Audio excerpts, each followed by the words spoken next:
வாங்க இன்றைக்கி நம்ம வந்து ஒரு ரவா கேசரி தாங்க செய்ய போகிறோம். அதுக்கு முதல்ல அடுப்பை பற்ற வச்சு ஒரு வானலில் வச்சுட்டு 1 கப்பு ரவா எடுத்துக்கணும். இன்றைக்கி நான் அதை நல்லா சூடு பண்ணணும், வறுத்து எடுத்துக்கணுங்க.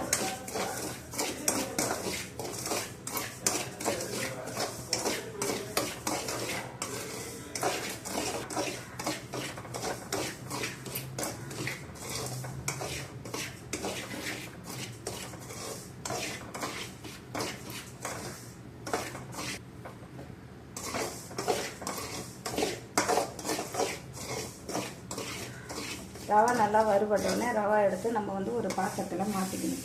மாற்றிட்டு இப்போ நம்ம ரவா எந்த கப்பால் அளவுமோ அந்த கப் அளவுக்கு 2 கப்பு தண்ணி ஊற்றிக்கணும்.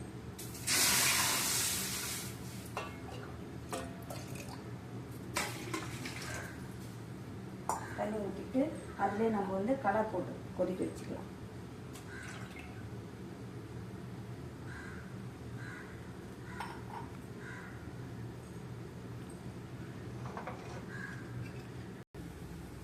இப்போ வந்து நம்ம தண்ணி வந்து நல்லா கொதி வந்துச்சுங்க. இப்போ வந்து நம்ம வந்து வறுத்து வச்ச ரவையை நல்லா கொட்டி கிண்டிக்கினே இருக்கணும்.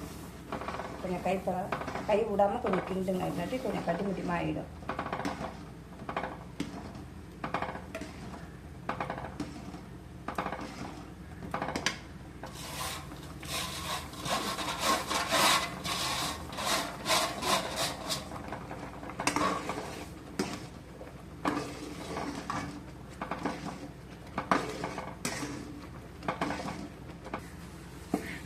ரவா எந்த கப்பில் எடுத்தோமோ அந்த கப்புலேயே 1 கப் அளவுக்கு சர்க்கரை, நீங்கள் 1.5 கப்பு கூட சேர்த்துக்கலாம். தித்திப்பு அதிகமாக சாப்பிடுங்கன்றங்க நீங்கள் 1.5 கப்பாக கூட சேர்த்துக்கலாம். எங்கள் வீட்டில் தித்திப்பு கம்மியாக சாப்பிடுவாங்க, அதனால் நான் 1 கப் மட்டும் சேர்ந்தேன். ரவா எந்த கப்பில் வேணுமோ அதாலே அளந்து போட்டுக்கணும்.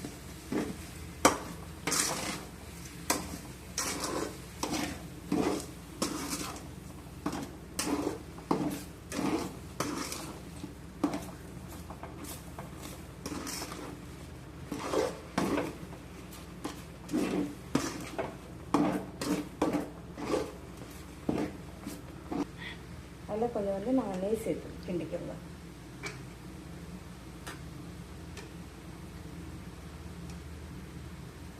வறுத்து வச்ச முந்திரியை அதில் போட்டுக்கலாம். ஏற்கனவே நெய்யில் வறுத்து வச்சுருக்கேன் முந்திரியை நான், அதையும் அதை போட்டுக்கலாம். அவ்வளோதாங்க, நம்மளுடைய ரவா கேசரி அருமையாக ரெடி ஆயிடுச்சு. அவ்வளோதாங்க, நம்மளுடைய அருமையான ரவா கேசரி ரெடி ஆயிடுச்சுங்க.